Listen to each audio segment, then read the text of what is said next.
I'm Max Dalton, and in this video I'll show you how to enable the Assistive Access feature on an iPhone or iPad. Step 1. Tap to open the Settings app and then tap Accessibility in this menu. Step 2. Scroll down to the General section and then tap Assistive Access. Step 3. Tap Set Up Assistive Access. The next screen lets you know that you'll need to select apps and customize options for the person who will be using Assistive Access on this iPhone or iPad. Step 4.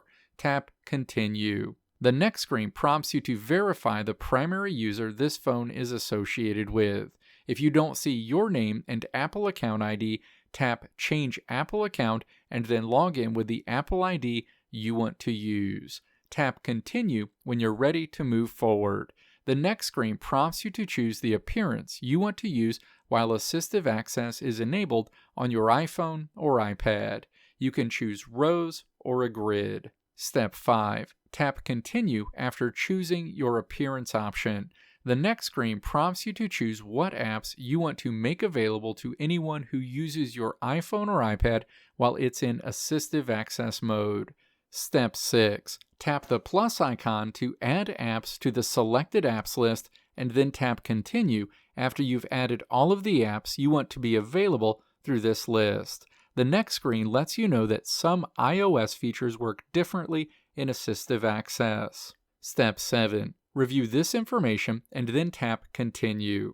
If you have a Face ID or a passcode set up on your iPhone or iPad, you'll be prompted to verify your identity.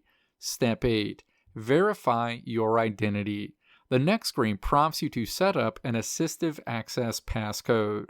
Step 9. Enter what passcode you want to be used for someone to exit Assistive Access and then re-enter that passcode on the next screen. The next screen will prompt you to set a recovery Apple account in case you forget your Assistive Access passcode.